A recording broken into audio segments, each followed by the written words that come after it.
Thank you, everybody. Please be seated. Can I have roll call, please?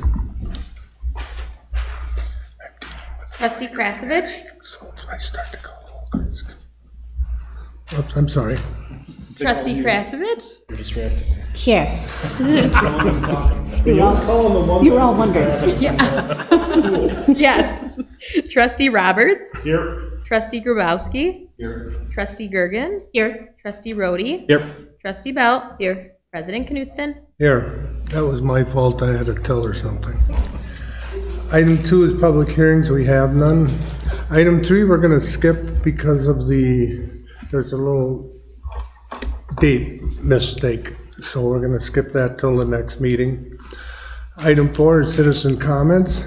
This is an opportunity for citizens to share their opinions with board members on any topic they choose. However, due to Wisconsin open meeting laws, the board is not able to answer questions or respond to your comments.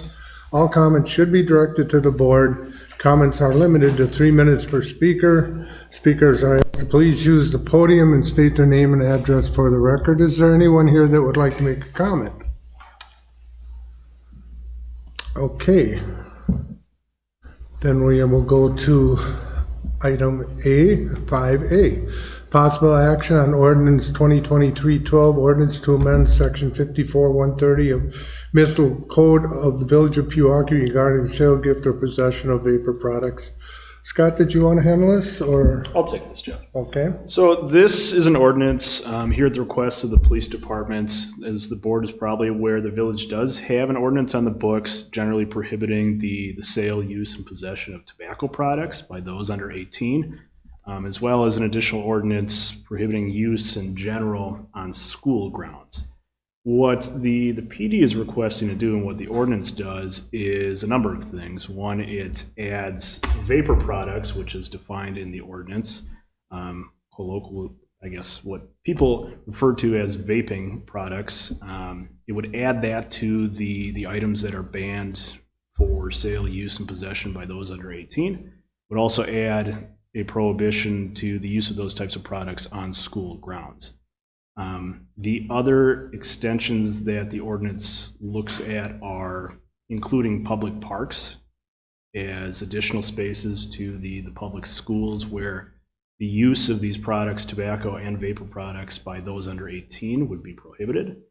And then the third piece is an enhanced monetary forfeiture for those violations that are both found in the public schools and the public parks, and then as well as an enhanced monetary penalty for vaping products that are found to contain controlled substances, the main driver of that being THC and that sort of thing. So generally, that's the purpose of the ordinance, and that's what the language before you demonstrates. What I would say, I guess, the more unusual part of the ordinance is the section A, the purpose and findings. And that really relates to, so these types of more public purpose and recitals are a little unusual compared to what we usually do when we enact ordinances. And that's because the vaping products still are not regulated at the federal level or the state level. So when local governments are stepping in here, we are kind of working without a net. So the communities we represent, as well as the guidance we've received from sources like the League of Wisconsin Municipalities, the guidance has always been to really include as much empirical and anecdotal public purpose rationales in your ordinance so it can withstand scrutiny. So that's why there's a little more meat on the bone in that section than what we might normally see. So I think that's kind of summarizes what the ordinance is. Chief Hire is here to explain, I guess, a little more about why it's here. Yeah, I give credit to, I'm Chief Timothy Hire. I give credit to our school resource officers, Julie Budenhagen and Carrie Corus.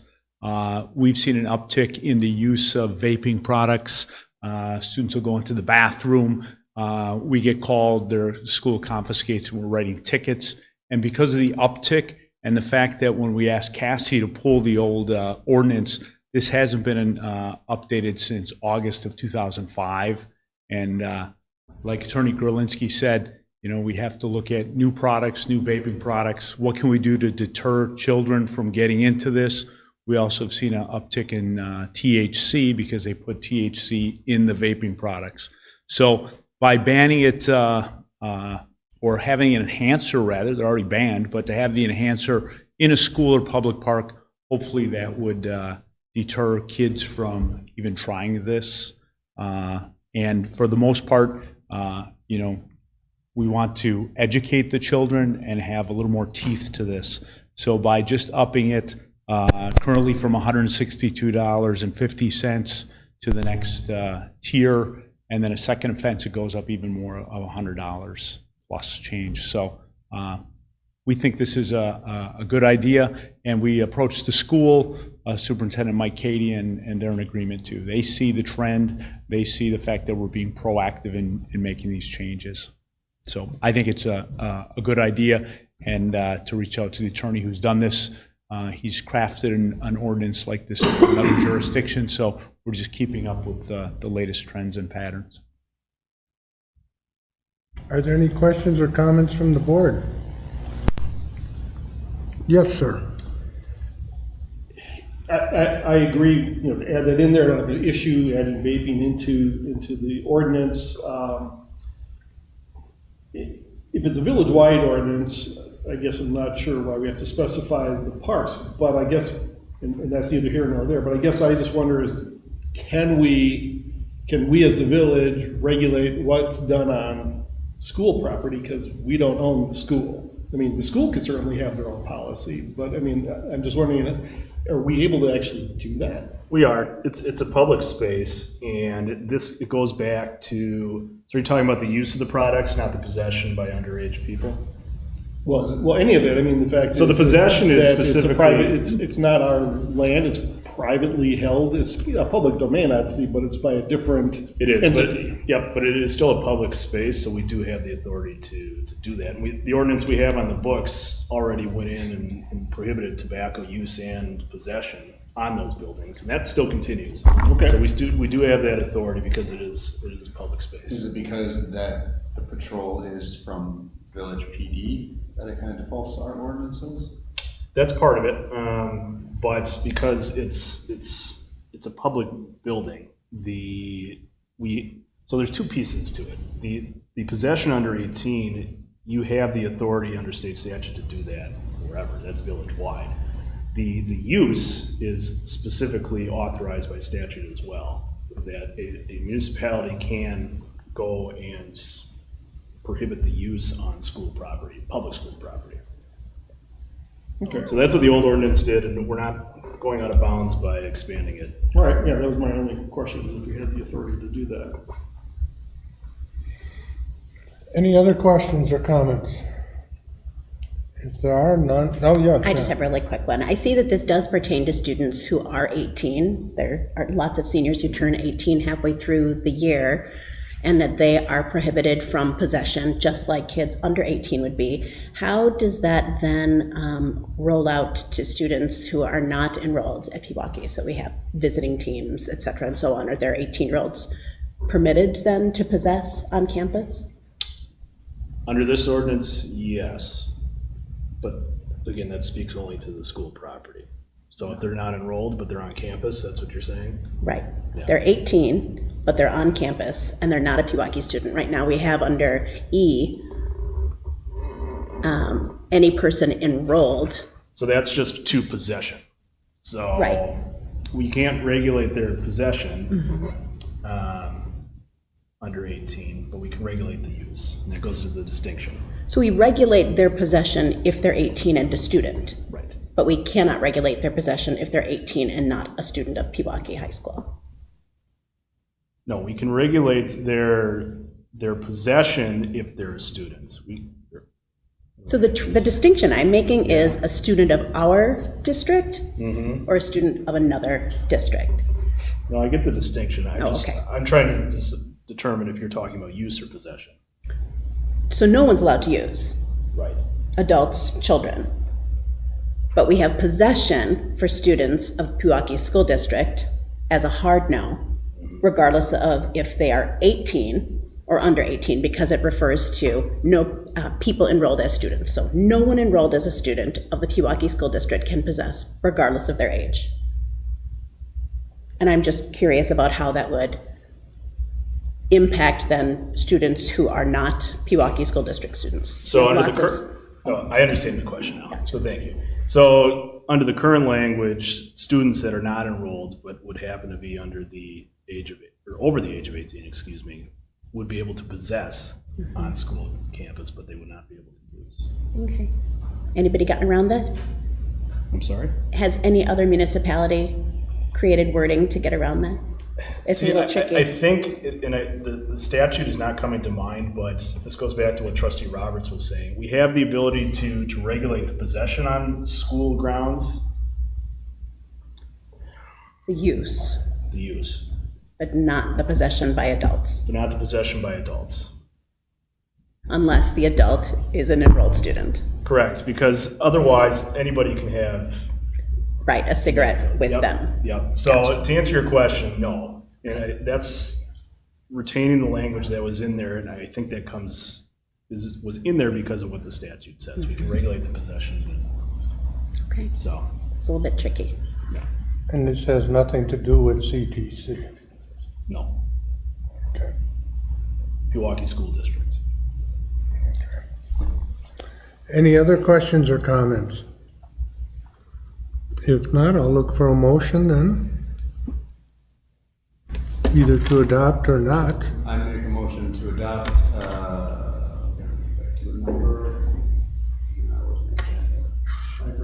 Thank you. 1312. Make a motion to, let me just get back to the agenda. Gotta get 10 years caught up here, Scott, you know, just. All right, let's see here. I make a motion to approve ordinance number 2023-12, amending the section 54.130 of the municipal code. I'll second. Okay, we have a motion and a second. Further discussion? All in favor, say aye. Aye. Ordinance 2023-12 is hereby adopted. Possible action on ordinance number 2023-09, resolution regarding application for state trust fund loan. Scott? Yeah, this was a follow-up in regard to a discussion topic at the last board meeting where Dan advised that the Quinlan Tower rehab project is based on timing for looking at bidding, and that it is best to defer to early part of 2024. With that, the dollar amount going below $1 million. Brad Vigut from Robert W. Baird & Company, our financial advisor, recommended pursuing something other than a bank placement, i.e. state trust fund loan, which could be refinanced as part of a future village borrowing. So the resolution before you is the state trust fund loan application form. It does specify a 10-year repayment, but again, that can be refinanced at a later date, possibly looking at our 2024-2025 capital financing program. And we're not anticipating a request for the funds until after September 1, which would defer that first payment on the loan to 2025. So action request of the board is to consider approval of the resolution authorizing the state trust fund loan. Questions or comments? Scott, remind me again, what did we earmark that for? It's been a couple of months. We have 266,000, just rounding, related to roads, 196. I'm sorry, I need 196 for water utility projects, and 142,000 for stormwater utility projects, and then there's 65,000 for construction administration related expenses. Okay, and that's what I was asking the question, that's what I thought it was, but I wasn't 100% sure, because in the wording here, and of course I won't be able to find it now, but in the document we have in terms of what we are asked to pass, it has a resolution that we will levy all taxable properties to pay this, but yet most of that will be paid out of utilities. Correct. It's a general obligation with the state, but what that means is that at the end of the day, if the utilities don't have the funds to repay the loan, it's the taxing authority of the village that is then responsible for collecting those funds for the loan repayment. Okay. So that, I believe, is similar language to if we do a 10 or 20-year bond. It's based on the taxing authority of the community to guarantee the repayment of the loan. Otherwise, it would be termed a revenue bond for utility-related debt. Okay, all right, got it, thank you. Any other questions or comments? Do I have a motion? Make a motion to approve resolution 2023-09 regarding the state trust fund loan as outlined in our agenda packet. Second, Rhodey. We have a motion and a second. Further discussion? All in favor, say aye. Aye. Opposed? Motion, resolution 2023-09 is hereby adopted. Possible action on, Question, Jeff, on the document, it has how each trustee voted. Do we need to do a roll on that? Everybody voted. There were no nays, correct? Right, okay, I just want to make sure we get the protocol right, so, all right. okay. Item B is possible action on resolution number 2023-10, dental plan change to ETF. Cassandra? Yes, okay. So, this was the next benefit I was reviewing, to see if we could get something cheaper. I looked at the state, plan, because currently our policy is outside of the plan with the same company. And if we go to the state plan, according to their prices now, we could save money, for the employee and us, the village. So that's kind of what I bring to you to see if you are in favor of that. If so, we have to sign the resolution and send it into ETF, and then they'll make the changes for 2024. Any questions? So it's a money saver on the premiums. What is it in terms of coverage? It's a little bit more robust for the employee. I mean, it's not a lot of difference, but they do get a couple more benefits through. Yeah, like the lifetime maximum, I think. It's up $500. Yeah, up 500. And the employees can also buy up if they need to. I don't know if they have kids with braces or something, they can buy an additional plan, which would be at their cost to them. I just want to make sure we're not sacrificing services to save money, so. No. Chief Hire, police union's aware of this, and there are no concerns on their part for making this change. I know they don't control it within the contract, but I mean, just so we Nobody said a don't. word about it. Okay, I mean, nobody's come forward. but they're aware of it? Whether the union monitors are meeting, I'm not aware that they're Okay. any plus or minus. Plan design is outside the purview Right. of collective bargaining. Yeah, right, so, but they can still True. argue. They can still comment, yes. Any other Should be questions? monitoring the village agenda, so Yeah. I've never been. Okay. Any other questions or comments? Do I have a motion? I'll make a motion to approve Resolution 2023-10, referring to the dental plan changes. Second, Gergen. Okay, we have a motion and a second. Further discussion? All in favor, say aye. Aye. Opposed? Resolution number 2023-10 is hereby adopted. Item C, possible action on resolution number 2023-11, a resolution expressing gratitude for local government funding legislation enacted through Wisconsin Act 12. Scott, do you want to explain this? Yeah, this is, in essence, a model resolution distributed by the league after the state's budget adoption and the work that the legislature did in working with the governor on the enhancements to additional shared revenue. I think we may agree that it's not enough given time, but I think it's also appropriate that when they do make positive changes that do help us, not as much as we're hoping, that it's nice to send a note of appreciation to that effect. So it's, again, model language from the League of Wisconsin Municipalities, and inserted the specifics with regard to the legislators and for board consideration on adoption. Even though one senator failed to hold their meeting with us. Not mentioning him, but his name might be the senator listed in the resolution.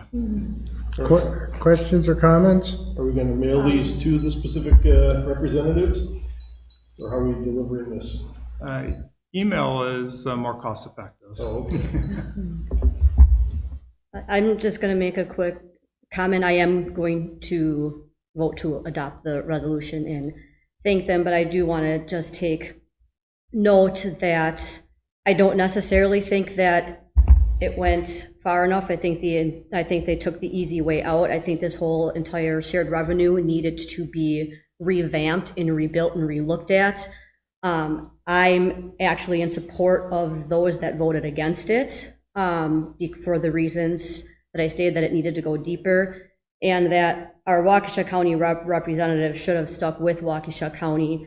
We're the third largest revenue generator for the state, and we receive the lowest amount of shared revenue in the state. So I really think our Waukesha County representative should have worked harder. Those that voted against it, that voted for it, they should have all worked harder to actually protect Waukesha a little bit more than what they did. Now, from a local standpoint, and as a local trustee and us being responsible for a budget, I'm obviously grateful for the added revenue. So for that purpose, I will be expressing gratitude, but I don't think that this is a long-term solution. Justified feeling, and I'm sure many municipalities have that same one, and I'm sure the city of Milwaukee feels the same way, and it's a step in the right direction when it should have been about 17 leaps in that direction. But again, it's kind of thanking for the porridge while everyone else is eating steak type thing, but I mean, it is what it is. There's only one version of the letter. There's not an about time or next time do better. Well, it's always subject for board editing. We can always edit, yeah. So it's not a PDF, you actually can't edit PDFs now, so. It's nice to be gracious, and then we can follow up with further I do discussion. have this in Word format too. Well, isn't that the way of government incrementalism? Start a little, keep asking for more. Since we're on this topic, their budget begins July 1 of 2024. So does that mean the distribution to us, we won't see anything until a year from now? Yeah, the new biennial budget started July 1 of this year. Oh, this But year. the first, we won't see the increased payment until July 1, 2024. Shared revenue is 15% in July and then 85% in November. Okay. Quarterly the transportation aids are quarterly, but shared revenue is after the next fiscal budget starts in the following year. Will be part of our planning for 24, but not for this. Correct. Any other comments? Do I have a motion? I'll make a motion to pass resolution 2023-11, a resolution expressing gratitude for local government funding legislation enacted through Wisconsin Act 12. I'll second. Okay, we have a motion and a second. Further discussion? All in favor, say aye. Aye. Opposed? Motion is, resolution number 2023-11 is hereby adopted. I would like to skip down to the new business. We have people here, and I have a feeling that the old business could be a little lengthy. So item 8A is discussion and possible action on Positively Pewaukee special event permit application for September 13th, 2023. Scott? There's an application in your packet for a grilling and chilling event, and talking with Elizabeth, if I remember correctly, it's essentially another Waterfront Wednesday with a little different flair to it, with hot dogs and Captain to come help us cook out the hot dogs, which is awesome. And we're handing out free hot dogs. We're not specializing in handing out free just because it's kind of crazy, but we're going to hand out free hot dogs just to get more crowd down there and a band, and it'll be really fun. So I do have, and it's the hazards of copying and pasting from prior memos, I do have a reference in there to ambulance and police for the event. We're not anticipating that it's going to be that large, so I don't think it's applicable in this circumstance. But again, they have the insurance on file, so it meets with past events, and there's nothing new or out of the ordinary with this. Just a point of clarification on the application, you have beach house listed, I'm assuming you're referring to Lakefront Park? What, I don't know what you guys call that little The pavilion. pavilion? Yeah. Okay, because we also have a beach house restaurant. Beach house, beach house. Yeah, so just to make sure you're down on Pavilion? the Lakefront Pavilion? Yeah. Lakefront Park Pavilion, okay. What would you guys like me to call it? Lakefront Park Pavilion. The Park and Rec did approve the permit also, the use of the park, so. Thank you. Are there any other questions or comments? If not, I'll look for a motion. Motion to approve the special event permit for Plaza de Pewaukee Grilling and Chilling. Second, Rhodey. Okay, we have a motion and a second. Discussion. All in favor, say aye. Aye. Opposed? Motion is hereby carried. Discussion and possible action on right-of-way permit for Twisted Vine, 145 West Wisconsin Avenue, Suite 1, license and permit approvals. Cassie, I guess? I can. Or you can, whichever. Yeah, the Twisted Vine applied for and received a conditional use grant for the use of 3 parking spaces in front of their property, or their tenant space. The final part of that is the right-of-way permit approval from the village board. Standard form, as we've used with other use of parking spaces for the private businesses along the lakefront. One note, though, is that at this point, with regard to, on their application, they're showing the concrete barricades on 2 sides, the south, I'll call it the south, and then the lake side, and a non-concrete on the side to the north, towards Beach House Bistro. Every indication at this point is that Beach House Bistro is not going to be implementing their use of their street space at this time, which would then mean that Twisted Vine would need a concrete barrier on that 3rd side. I think just as a note of information, that I believe that's called out in the conditional use, but also wanted the board to make you aware of it, given that the dimensions they're showing 2 of 3, but it will very likely be 3 of 3. Questions or comments? One other point to make too, one difference between this and the other requests that we've had and approved in the past is that the others, we allow them just to continue it automatically into the future. This one, we're having them come back because the outdoor space that they currently use is not part of Seatman's property, it's part of Grosh's property, and they don't know if they're gonna continue leasing it again. You transpose those. Reverse. It's not part of Grosh's property, it's part of Sequent's property. Okay, the opposite. But anyway, there's a question as to whether that's gonna continue being leased out and the way this is positioned. So we're requiring this to come back and not be automatic in case there's a change in the leasing arrangements. But that's the only difference, really. Everything else is pretty much the same arrangements we've allowed the other vendors to use. Any other questions or comments?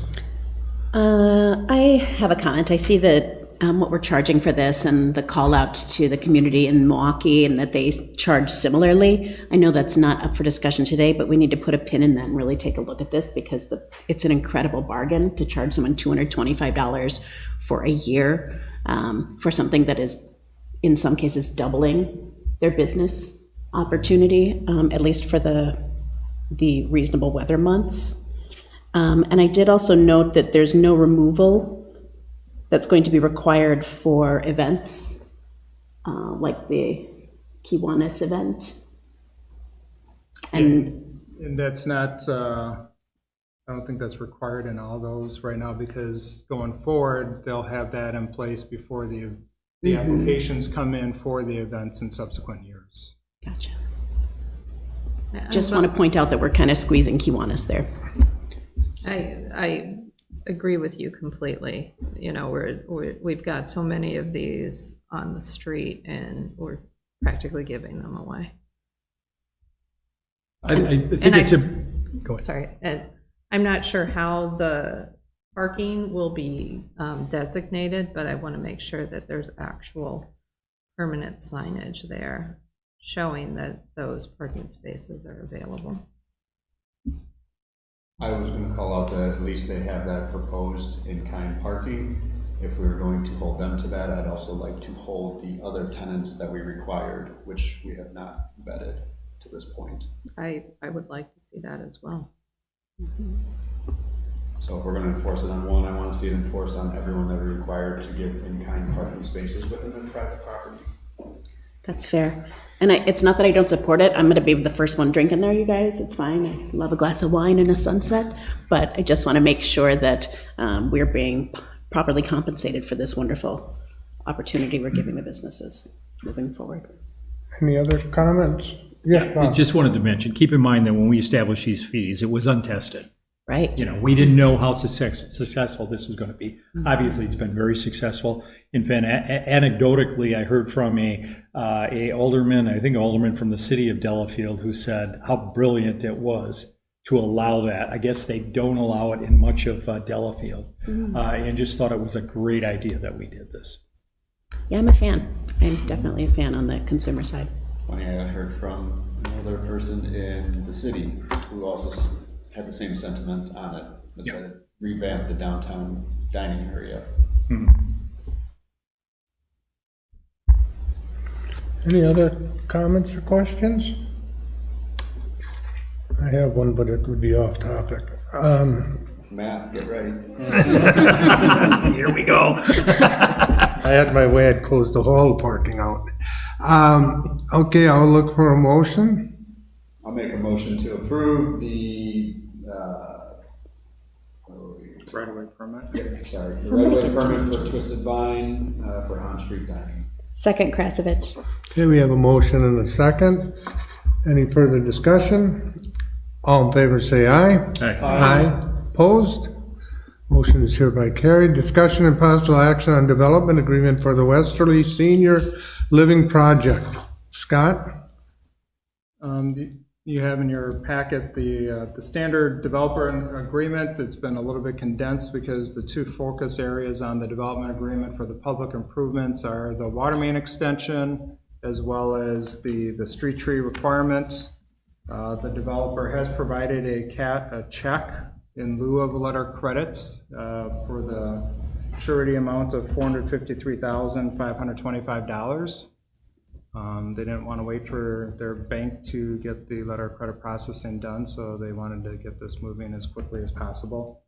And then there is the amount for the sewer and water connection charges is $65,656.29, and there is an open spot for that in the development agreement. I think those were the two outstanding items a little over a week ago when I put the staff report together on this, and those items were thankfully reviewed by Tim Barbeau with the letter of credit last week.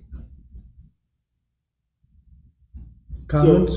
So everything that's written in here in terms of our packet talks about the letter of credit, so I'm assuming all of that gets stricken, or what are we handling there? And then also, since they basically gave us a deposit, as that's done, do we remit that back, or just what's the mechanics? Yeah, we'd be remitting the deposit back to them, and I guess in terms of the legal aspect of letter of credit versus cash, we have the surety dollar amount in hand. Right, so I mean, the terminology, letter of credit, yeah, probably not needed. I think just referring to it as surety and defining what it is, what they provided in terms of a deposit, I think that's sufficient. But mechanically, it does work the same way. So much easier. It would be Make nice. things move faster. Any other comments? Do I have a motion? Do we know the check is good, though? It has deposited, it has That's a cleared. question, so, As in bounds. okay. Okay. So do we have to prove this subject to changes to that letter of credit section, or can we approve it as written? Subject to final form by staff with the surety reference. Yeah, that's fine. Okay. I'll make a motion to approve the update to the development agreement for the Westerly Senior Living Project, subject to changes from the staff regarding language for the letter of credit section. Is that sufficient? Yep. Second, Grabowski. Okay, we have a motion and a second. Further discussion? All in favor, say aye. Aye. Opposed? I would just like to make a comment after we adopted. I would like to thank Mr. Forrester and the developer, which is Westerly Senior Living Project, for working together to put together a pilot program for the village of Pewaukee. Thank you very much. And the motion is hereby adopted, and we are going to go back up to, are you here for something? Applebee's. Applebee's. Oh, that's down, way down here, okay. All right, let's do that one then, so we don't have to keep these people here. License approvals for Class A alcohol license for Applebee's Neighborhood Grill and Bar. I will look for a motion to, I believe, approve as presented. Motion to approve. Second, Grabowski. Okay, we have a We're all motion. still getting to it. Yeah, I'm sorry. Don't mean to. Okay, we have a motion and a second to approve. Is there any discussion? All in favor, say aye. Aye. Opposed? Then we might as well finish them off. Temporary Class B and Class B license for Positively Pewaukee. I'll look for a motion to approve as presented. Motion to approve, Rhodey. Second, Roberts. Further discussion? All in favor, say aye. Aye. Motion is hereby carried. And the last one is the mobile home trailer park license. I'll look for a motion to approve as presented. Is that still Ted Dorinda? It is, okay. All right. Motion to approve. Second, Roberts. Okay, we have a motion and a second. Questions? All in favor, say aye. Aye. Motion is hereby adopted at 2. Okay, now we'll go back to the old business. Discussion and review of, what, I'm sorry.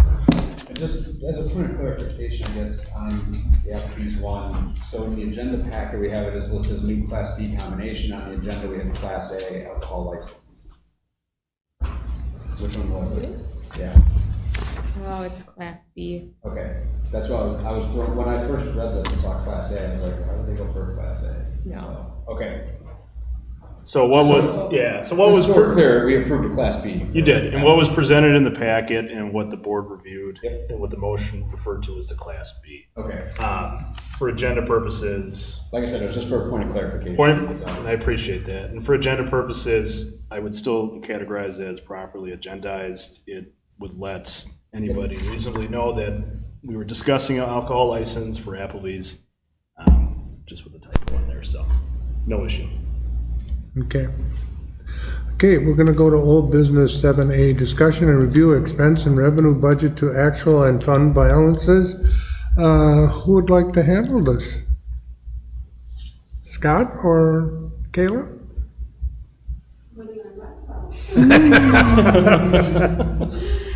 So I've been working with Craig and Kelly over the last few months, and And state your name and address. I don't like standing up here. It makes me nervous. So we discussed things, and then there were certain items that we had that we could run directly out of the accounting software, but I opted to go with creating our own reports through Excel, pulling in the financial data from the software, and what you see is what was created, and I guess I wanted to know if this is what the board is looking for as far as financials.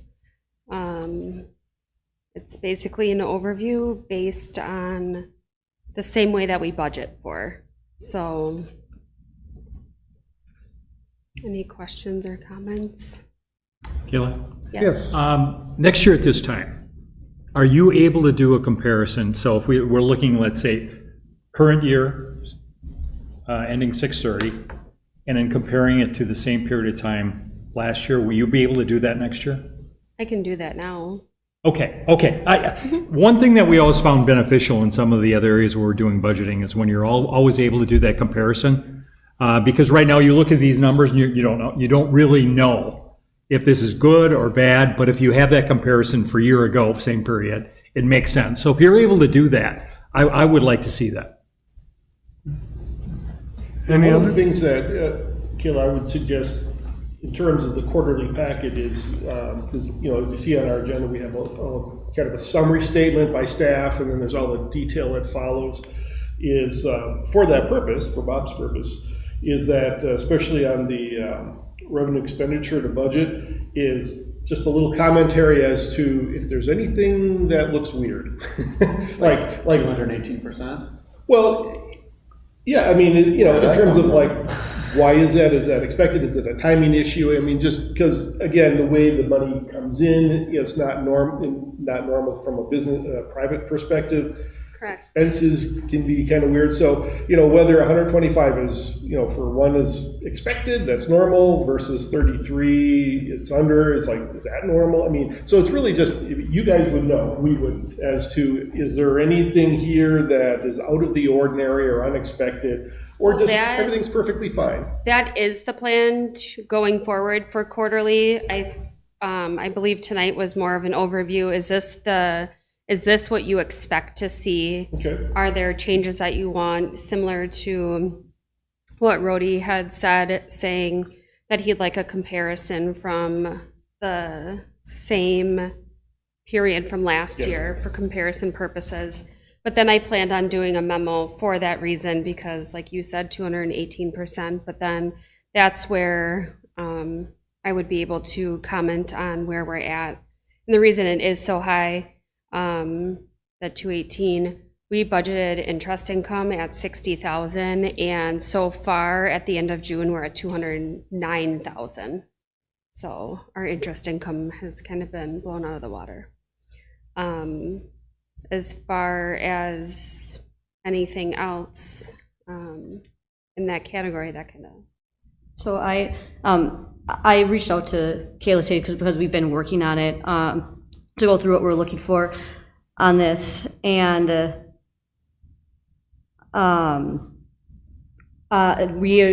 Craig and I and Kayla are also going to be looking at this on a monthly basis too, now that we kind of have the reports established. So if in the quarters, within the quarters too, so we'll have an eye on it. Just planning to present to the board quarterly, but just so you know that there still is. And I did get from Kayla the actual detailed numbers behind all this too. So if there's questions, Craig and I are able to drill into that detail to each month now that we kind of have the system down. And Kayla and I too did talk about doing the synopsis of kind of that the comparison of what seems to be out of the ordinary. I do like the idea of a 2-year comparison, adding that in there too. Obviously we have the budget, the annual budget number, so you would expect at this time frame everything from an analysis standpoint, you would expect everything to be about 50%. Obviously there's different variances when we get our tax revenue. That percentage is going to be dependent on the time of year that we get that tax revenue, or where some of these expenditures are being spent. So when I look at this, that's the first thing I look at. Okay, I expect it to be about 50%. It's not. Obviously I pegged out that 218%. Also question it. That's I think Kayla deserves credit for the interest that we're getting and entering into. I never remember the name of the fund or what. what you're doing there. LGIP. LGIP fund, so that's generating a lot more income for us, I think, than what we historically had. And so like this is a good summary to start generating those questions and that conversation. But we are, Kayla developed a really nice Excel report too that we were able to drill into some detail that I think would help clarify some questions that we're seeing on the summary. But from a board packet presentation, we thought this was a good synopsis to bring for board discussion and public review.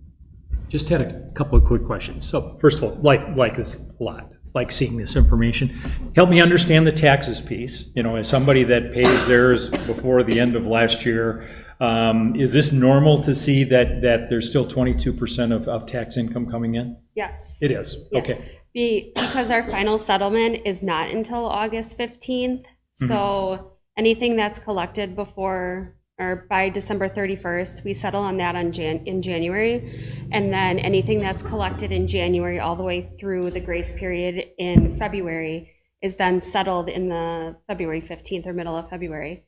Anything remaining is collected by the county, and from February until July 31st, people have the remaining time to pay that or their second installments, and then those are settled for finals in August. Okay, and then the shared revenue, is that in the intergovernmental category? I believe it is. Okay, and you had mentioned 15 and 85%. Is that how it's paid right now also? So we would expect the rest of that to come in November? Correct. Okay. We should have 100% by November. Okay. One thing that I would like to see in this is, besides the comparison to the previous year, just a couple of words next to some of these, because I think we're all going to end up having similar questions as to, like, why is this one 218%? Do the taxes, why don't we have all of the taxes yet? That sort of thing.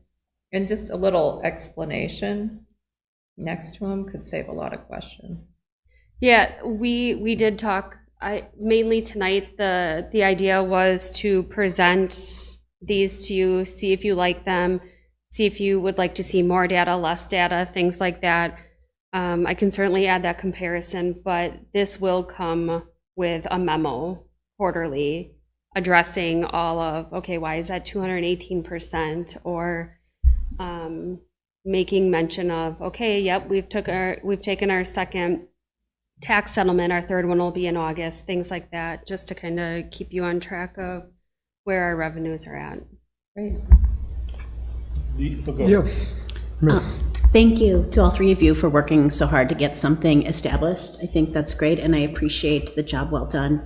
I'm wondering how the board will access the additional data beyond the summary. Should we have questions, I imagine that we would want to take a look at that That was a content as question well. that I was thinking too, and then I was wondering if we should have it on the OneDrive or something. That way, some of our questions can be satisfied before we ever sit down at the meeting. Exactly. So I think the idea was, with the three of us working on it, that they would kind of be the overview of it. Oh, so And- my understanding was that your job was to get the dashboard in place. Has that changed? Like, there's going to be an ongoing effort among the three of you In terms of monthly reporting, just to take Yeah. a look at things and for the rest of the board? You guys are going to take a look at things? Because I would actually prefer to take a look at those things with my own eyes. I love that you guys are involved, but I don't think that that should interfere with the board members doing their due diligence to be good financial stewards as well. So I think the idea is, from a board perspective, to have an overview, because the idea is not to give you guys the detail all the way down to it and make it a line-by-line discussion.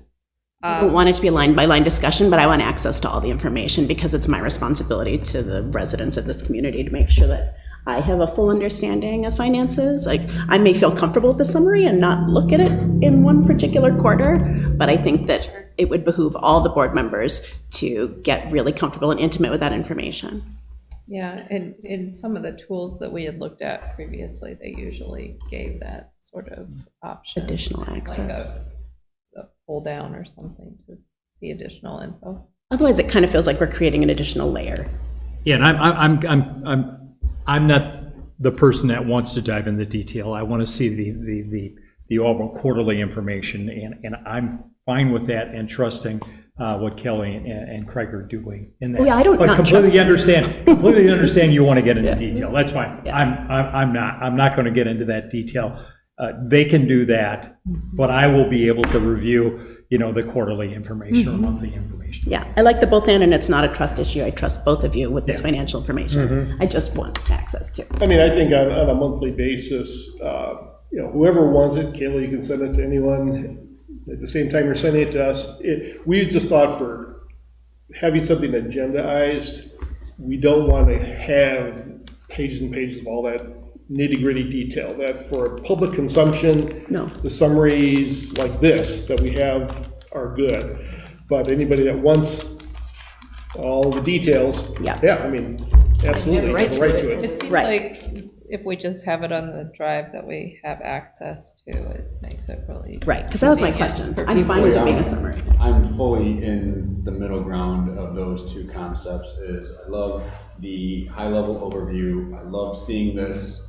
However, for anomalies like the 218% that, not like the one where it's like 2,500 came in and we should have had 2,000. I'm not just going off a percentage basis, but when we have hundreds of thousands of dollars over or under in an account, a bullet point of what that is. I'm with Bob. I don't need to see pages and details and everything else like that. I want to see high level numbers to give us some idea of financial health. But if there is an anomaly, some explanation just so that I don't have to question. Just exception reporting. That's all we want to say. Yeah, And that's what they'll come forward. Less is more in my book. Yeah. So. Good. So we will all get the summary and we will all also have access, should we choose to engage, to see the full detailed information. Yeah. That's No perfect. reason not to. Yep. Yeah, the whole idea behind, as far as what I remember, when we did this, appointing Craig and Kelly to this, was that they were going to be our liaisons, and they were going to work with Kayla to put this together. And when something came up, they were the two that were going to come to the board and say, hey, this is why this is this and this is why it's that. Because the whole idea was not to have the board micromanaging what's going on at staff level. The worst thing we can do, I've been on the board when that's happened. I think other people may have been on this board when other things similar to that happen, and it creates a lot of chaos because you've got 7 people sitting on this board that are going to have 7 different opinions upon 1, 2, or 3 or more items that we are looking at here. And the whole idea was to narrow it down so that we had 2 people that were going to offset any questions or comments or anything that they come up with, like the 218%, why that is on that particular item, or why is one only 33%. Those are the ones that they come forward with and say, here's why this is this. I'm like with Bob, I don't need the detail. We have to be I don't protective need of Kayla's time. That's And right. quite honestly, I think if there are questions that the board has, they should probably go to Craig or to Kelly first. Right, that's what I'm trying to get at, that, I think right now doing it quarterly, in my opinion, is a lot of stress on all 3 of them. I would like to see it every 3 months or every 4 months, but I know the board at the time said that they'd like to see quarterly reports and a 6-month recap. So I'll go along with that, but I still think every 4 months would be just as well. And if something comes up that's unusual, we have 2 representatives that definitely, I feel, are more than qualified to come and say, hey, we need this on the agenda because there's an issue. So I really put my faith totally in the two people sitting here and the lady at their podium. So that's my 2 cents worth.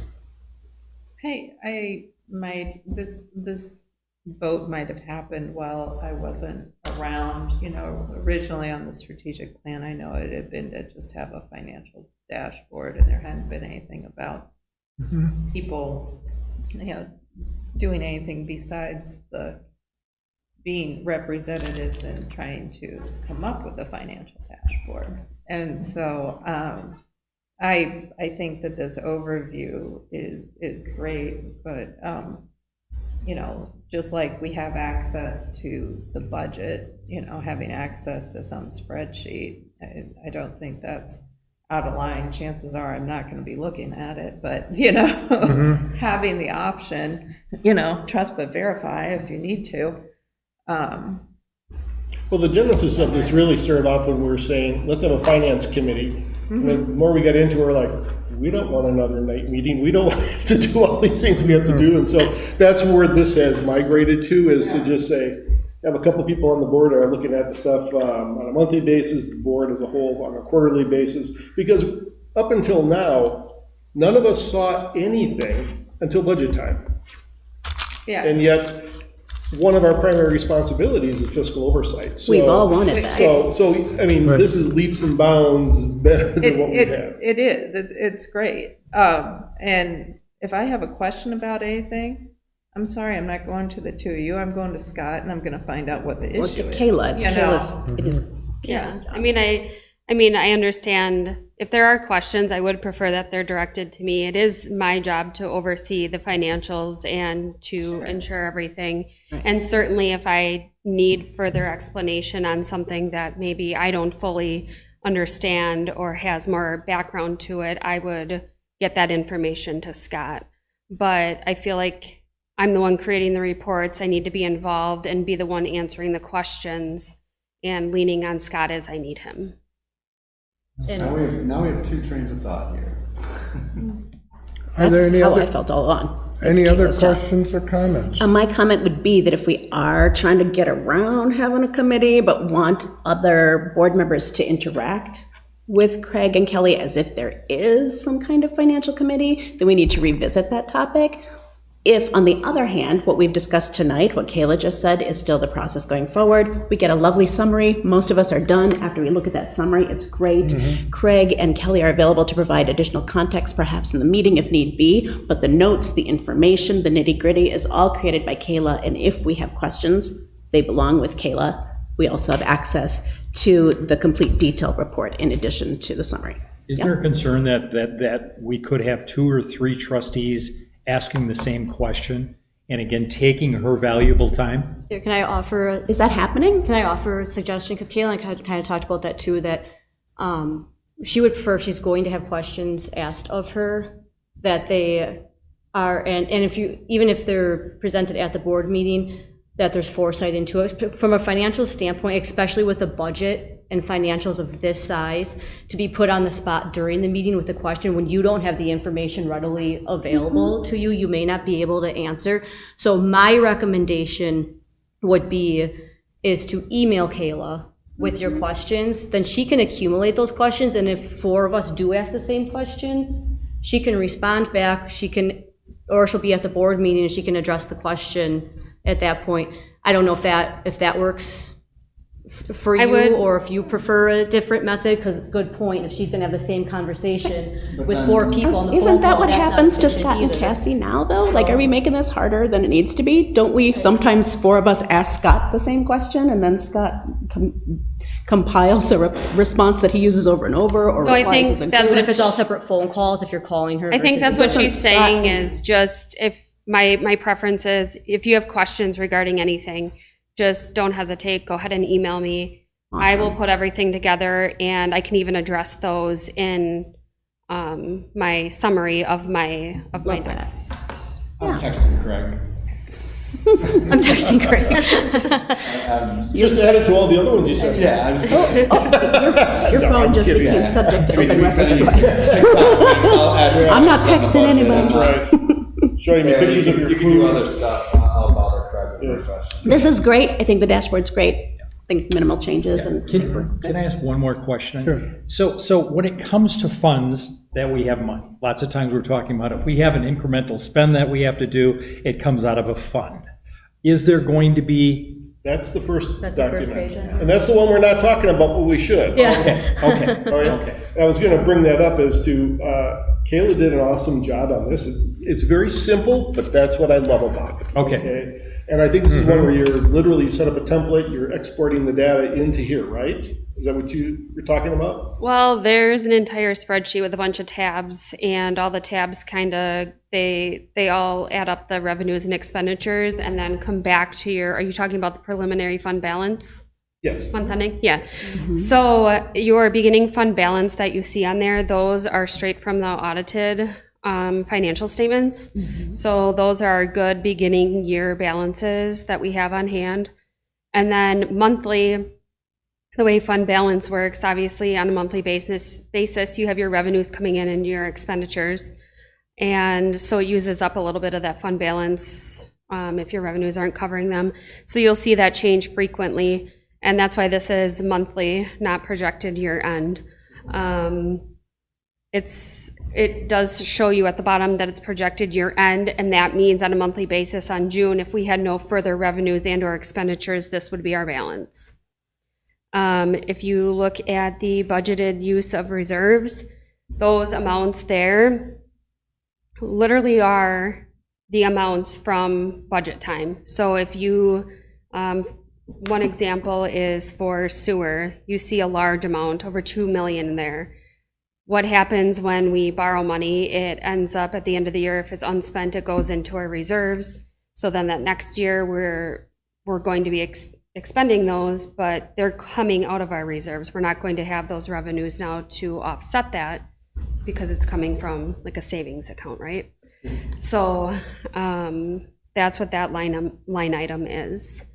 I would say the only thing that has much detail in any of this is for infrastructure, things that were put in there or throughout meetings that said, okay, yes, we need to purchase this, we're going to purchase it from our reserves. And then as far as ARPA goes, that was all adopted during budget time as well. Well, that's why I think this report actually is going to be more important to the board than probably the monthly detailed stuff, because if you think about it, every time someone comes forward and says, can we buy, you name it, our question is, well, which fund, how much money is in there? So, well, now we have it, okay? And I like what Kayla's done in terms of that, yeah, we have a starting point, but as she just pointed out, we have some expenditures we know we're gonna have. There are some things we've committed to it, like with the infrastructure fund for the purchase of the DPW truck, or the ARPA funds that we've already, allocated for. It's like, don't forget about that, because we have, even though we haven't spent it necessarily, it's still a commitment. And so, to me, this is a nice, clean snapshot to tell us, since all of our accounting is fund balance accounting, that it tells us in a very quick glance as to where we're at. So, to me, I think it's very simple, but to me, it's perfect in terms of giving us that information. Love this form. We already used it at the Park and Rec level to look at the Layman Fund this last week, so. No, to me, this is It's very a helpful. great way to present it. Thank you. While we're on it, though, I do have a question about it. So looking at this one, I agree with Craig, this one is, I thought, more useful than the other one. But we have $217,000 in revenue year-to-date on ARPA funds. I was under the impression that the ARPA funds were basically just like an allotted dollar amount that we're drawing off of, not actually physically in our possession. Where did $217,000 of revenue come from ARPA? So if you look at the beginning fund balance, it's $805,684. The way that the ARPA fund is set up, we don't recognize the revenue until it's expended. So right now it's sitting in deferred revenue. Okay. So every time we spend, the revenue has to offset it. So basically, I have to take it out of deferred, recognize it as revenue, so that in the end, it zeros. Gotcha. So as we cut checks from there, this will automatically update.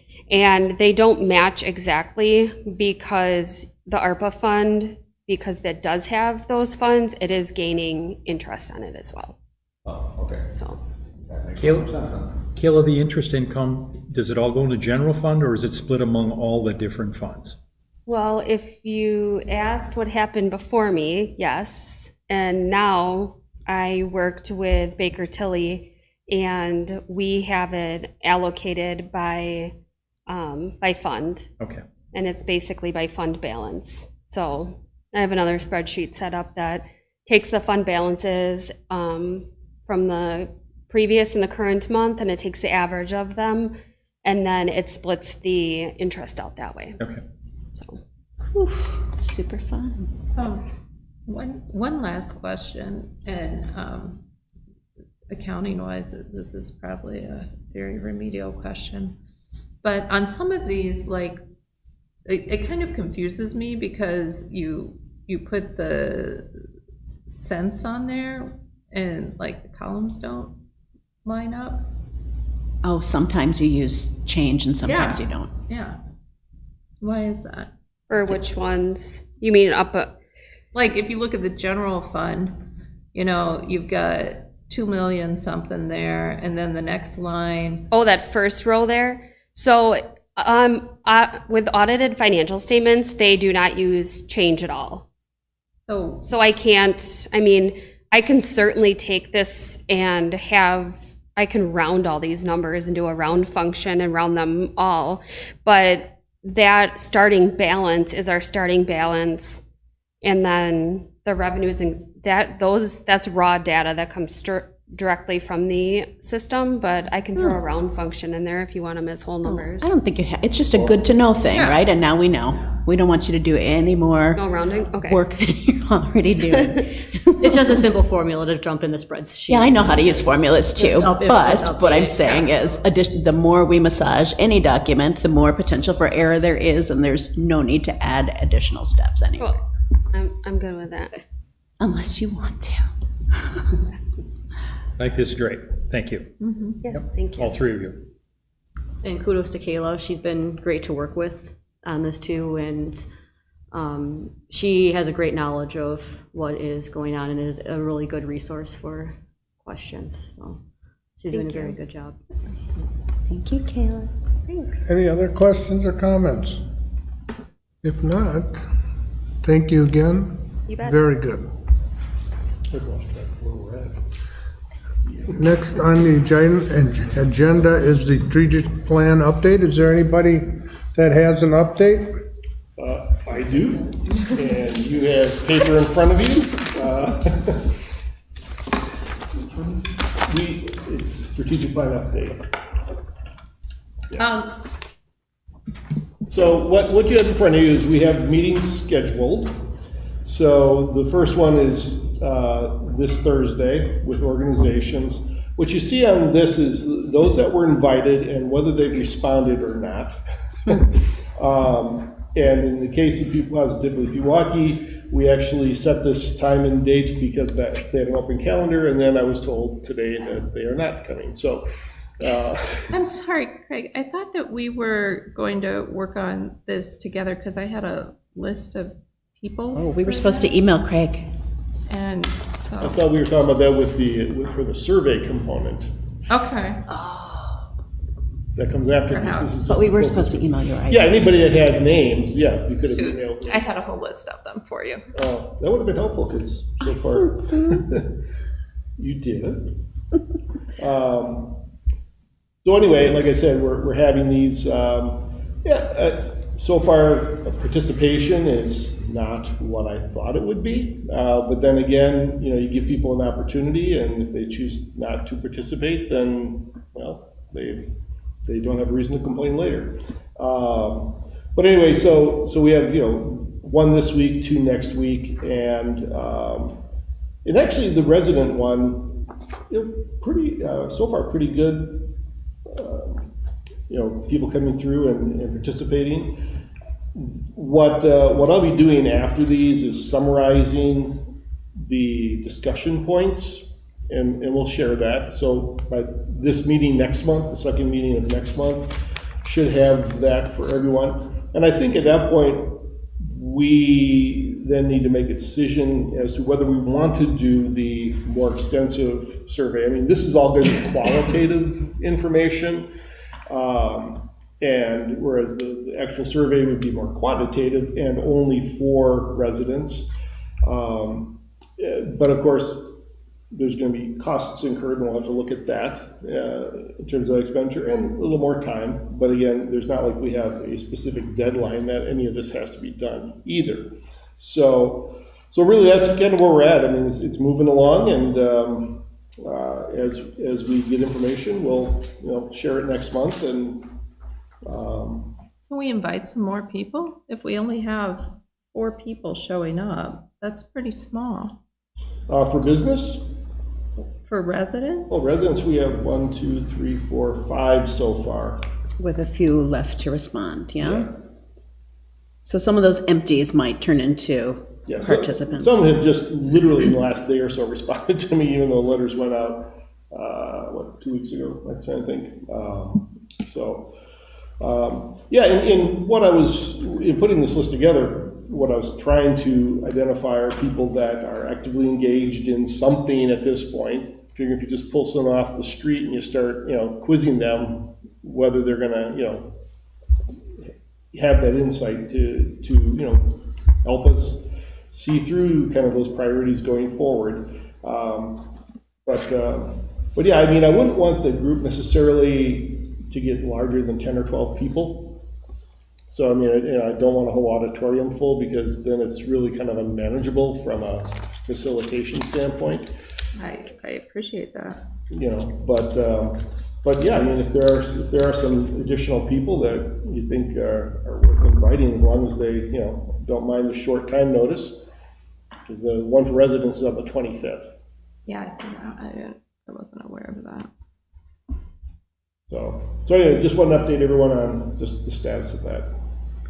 Thank you, Craig. This, I'm sure, took a lot to pull together. Are there any other questions or comments as far as the strategic plan update? Anybody else? If not, thank you, Craig. We're going to move on. Item 8D, discussion of possible action on bid award for Lehman Family Lakeside Park Deck and Roof Project. Scott or Bob?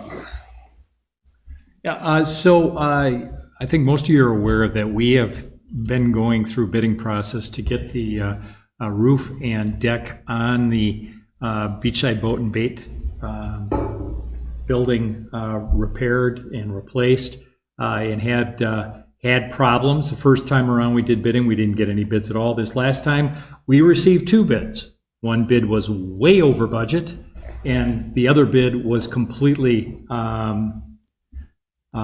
incomplete as far as information.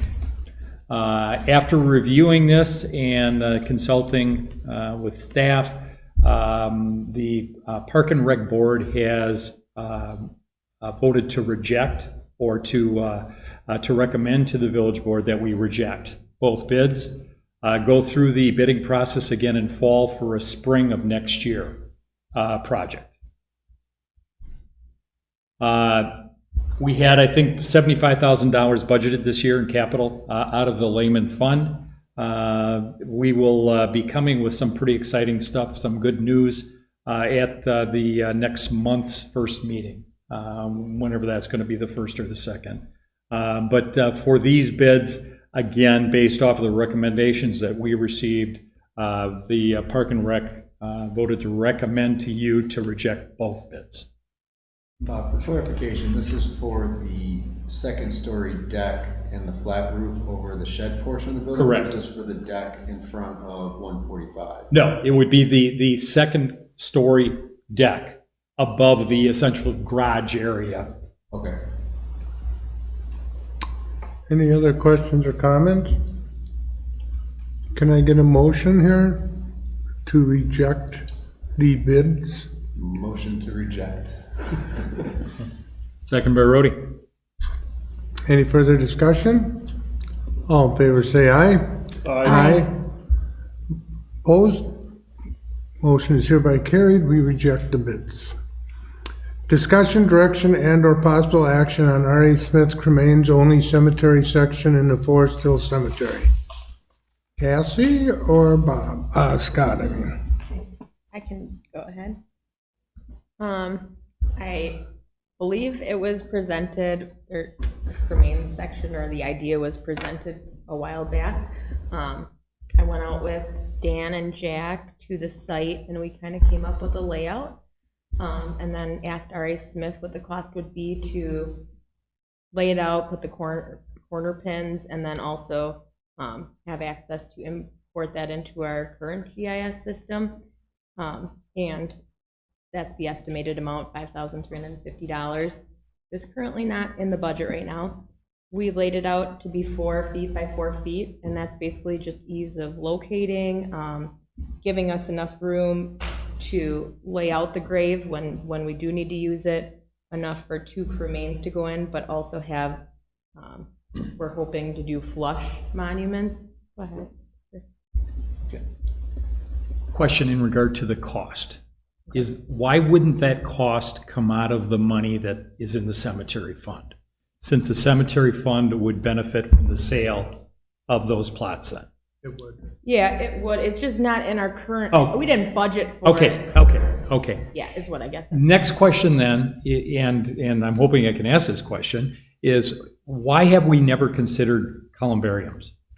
Yeah. I thought we did once. We did look at that, and the expense versus the initial layout was upwards of $30,000 5+ years ago. Okay. And so it would have almost depleted the reserves of the cemetery fund at that time. How much did that increase the capacity of the area? Off memory, I'm thinking less than 144 niches, I think. Yeah, it wasn't very much. Yeah. Okay, so there was no financial benefit and space benefit to doing that? Correct. Okay, all right. Just out of curiosity, how close are we to being sold out? Oh, we're very close. I think it's like around 50. I didn't count again after we increased the prices, but there's not many to be sold. Right. And it'll be nice for people that want to do cremains too, you know. I only want to do cremains, then they have that section where we can still have full bodies on the other side. Sales seem to be dying off though. No. What'd you say? You're not even a dad, so no dad jokes. Oh. Any other questions? I would like a couple questions. One, and I asked this before, was Kevin Yonke contacted on this? No, sorry. No, I didn't contact him. I talked to our DPW supervisor and director and asked Who was that? Dan and Jack. I asked them what they thought and if I should, and they said he's not the one in there digging and laying the graves out and such, so they thought that. Well, the only reason I'm asking, Cassie, is in another life I used to do cemetery stones. And I got to see a lot of cemeteries at that time, from 10-foot tall cemetery monuments to in-ground ones like this.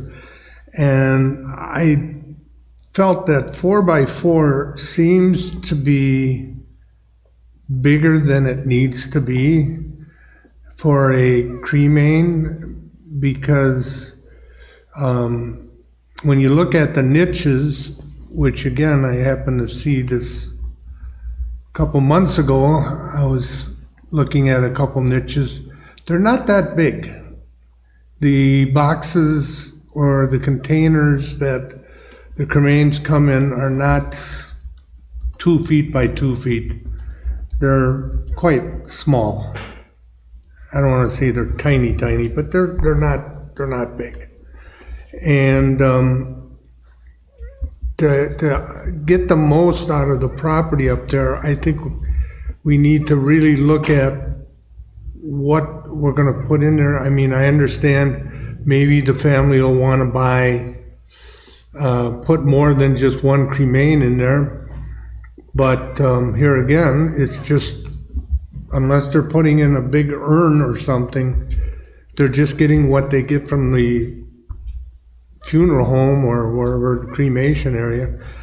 I think 4x4 is a little large, and I think, again, I'm not saying you don't know what you're doing, but I think talking to people that have done this before or who have been active in different cemeteries and have seen how they're laid out, I think would be a beneficial help to setting this up, because I don't know, I know what they're thinking. They're gonna come in with a backhoe and bury these things 8 feet down. I don't think they get buried that far. I think they dig these by hand. When they do cremains, they dig them by hand. They do, okay, well then, And just to clarify, I know, like, you might have seen an urn that's sealed, and we do allow for that to be buried, but a lot of families do boxes, and I only know because one was sitting in my office. It is large. I mean, it's waterproof. Yeah, it's like Yeah. a sealed plastic container, and they can be big. So I guess if it's a really big person, it could be. I guess I do find myself. But here again, I don't foresee, I just think that it would be beneficial. I mean, I'll go with this, that we should do this, but I really feel that we need to have somebody that's actively involved in cemetery, funerals, type, that thing, situation, to be working with you on this so that we get the most out of that piece of property. And if somebody wants to go bigger, then they buy 2 sections. Is R.A. Smith going to be involved with the layout of it, or just figuring out where all of the different? I believe they're doing the layout too, right? Right, so they would go up and they'd set the corner pins, and then that's how they find the graves. So they'll go off a corner pin, and that's kind of what Jack and Dan were hoping for, is that here's the corner pin, we can measure 4 feet, 4 feet, 4 feet, 4 feet, whichever way, and we can determine that, this is block A. It'll just be easier. I'm sure you know that the cemetery up there, it started one way and it's transitioned, so each section has its own little interesting thing.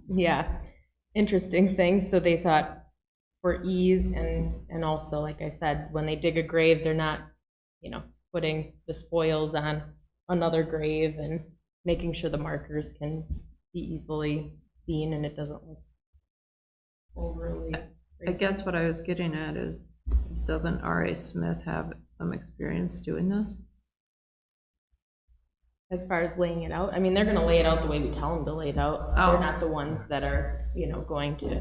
They aren't going to tell us what we recommend should to do. us how we're going to do it.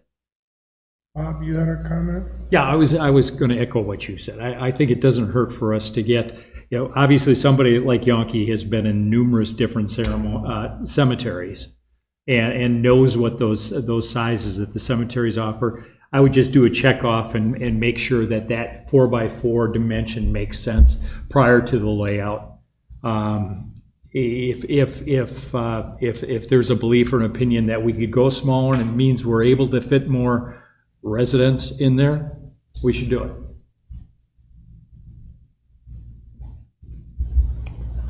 Any other comments? Is there anybody that would like to make a motion at this time?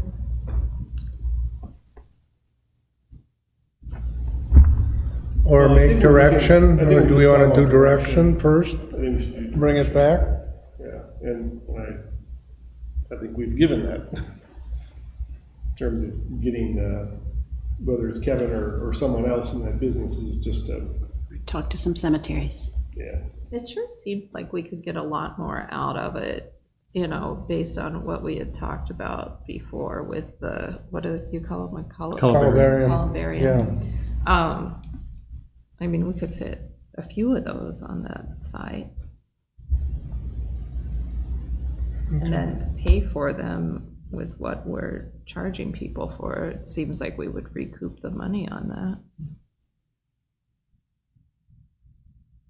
Okay. Seems So- like, I'm sorry, just laying them all out seems kind of like I don't want to say a waste of space, but it's not the best utilization of the area. I feel like 4x4, I agree with Jack, I feel like it's large, just as I'm Google searching, which it's probably gonna screw up my algorithms, for urn vaults, nothing is over 2 feet, it's all 15, 14. Yeah, so I don't know, if we're going for maximizing whatever little space we have left, we either have to go up or smaller, so. We only get one swing at this. Right. I mean, we can't change it afterwards. Yeah. You can, it's just a huge legal process. Yeah. We saw that movie. Yeah, it's, so yeah, I think we need to consult someone, but I don't think we go ahead with the 4x4, my opinion. Okay. Scott, you got, and Cassie, you got the direction? Yep. Okay.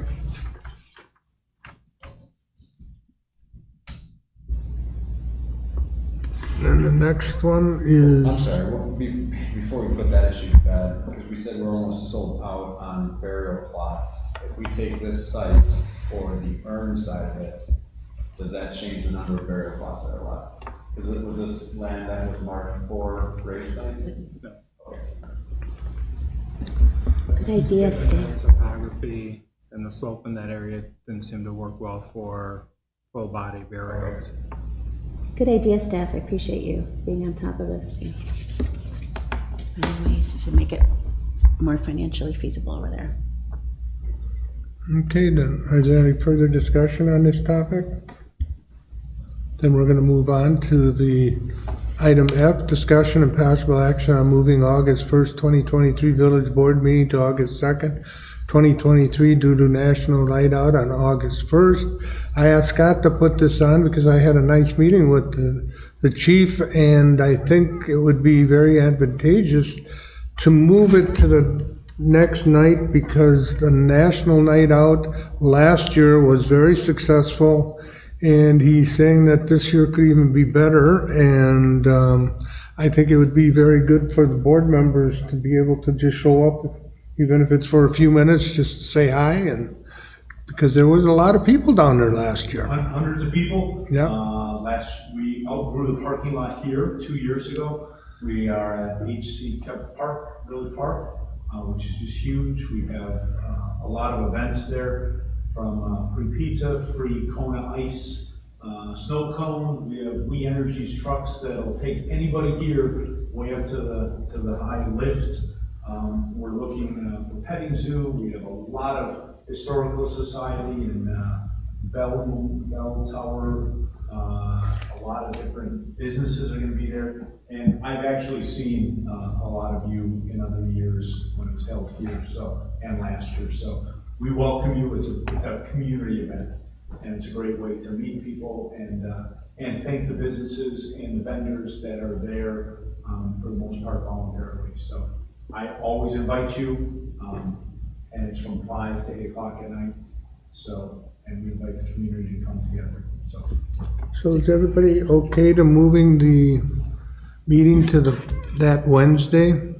I'm not, I'm unavailable. I'm already booked to work that night, so I cannot do that. In the past, we've always had or most years, we've had the meeting on that night, and board members have been able to go actually to the event and then come to the village board meeting since it starts at about 5. So We've moved it since I've been here. I only know that because I make a point of taking Jacob to the event and we really enjoy it.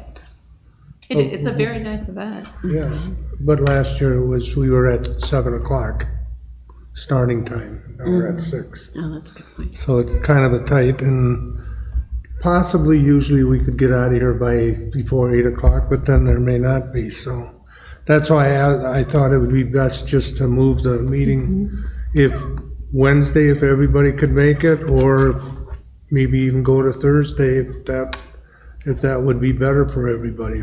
Thursday would not.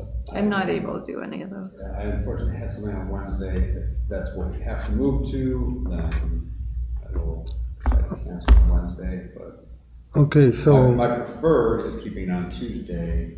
I guess if we're forced to move to Wednesday, then It's consistent with the past 2 years where we've moved the meeting.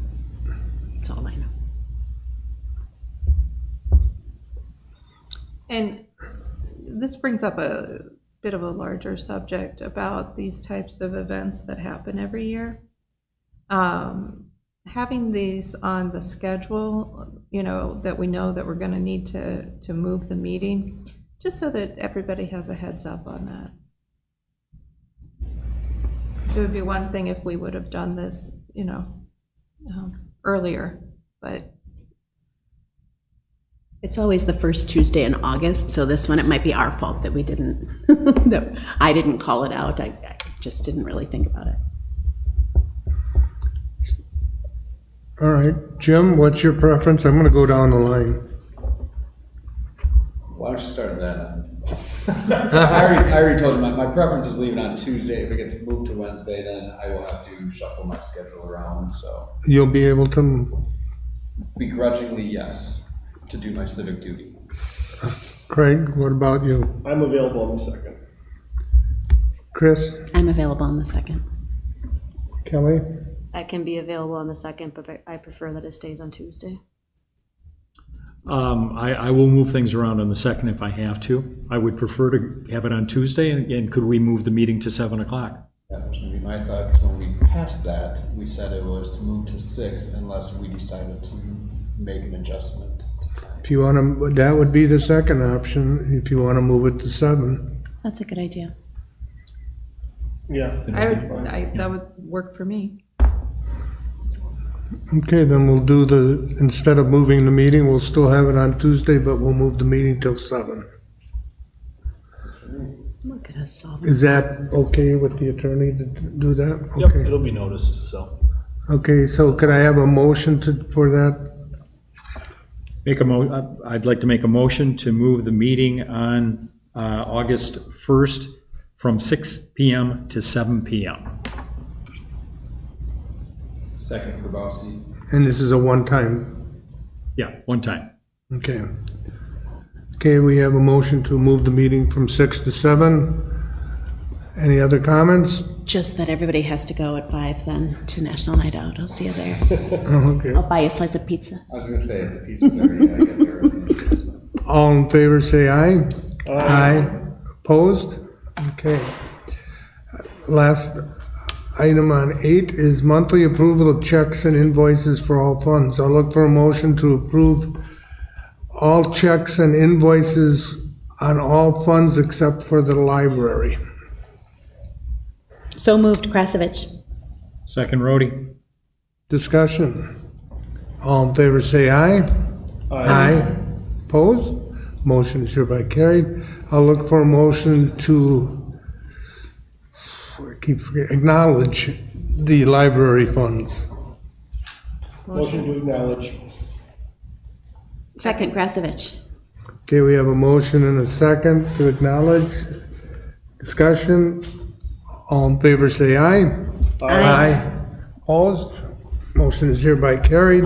Number 9, we have no citizens unless, okay, we have no citizens here at this time, so we're gonna move right into 10, which is a closed session. The Village Board of the Village of Pewaukee will enter a closed session pursuant to Wisconsin Statute Section 1985 1E for the purpose of deliberating or negotiating the purchasing of public funds, public properties, the investing of public funds, or conducting other specified public business whenever competitive or bargaining reasons require a closed session specifically regarding Jade Reef Properties LLC Developers Agreement and Fire and EMS Contract with the City of Pewaukee. I will look for a motion to go into closed session. Motion, Rhodey. Second, Durgan. Arm wrestle. Roll call vote, please.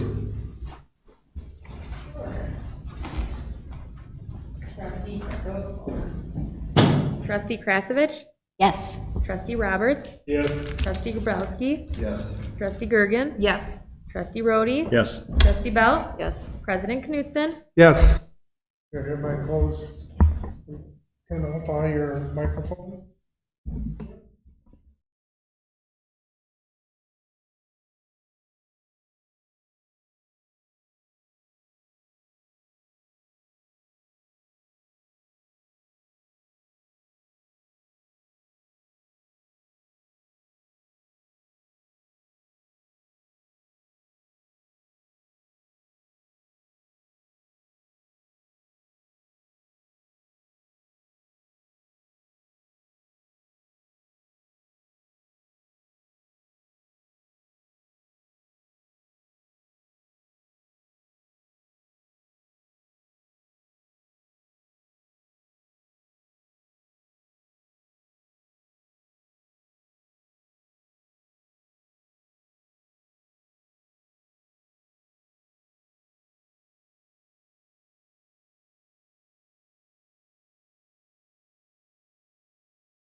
Okay, item 12 is adjournment. Motion to adjourn? Second, Krasovich. Discussion? All in favor, say aye. Aye. Opposed? We are hereby adjourned. Thank you, everyone. Hope you have a great rest of your month. See you on the 1st.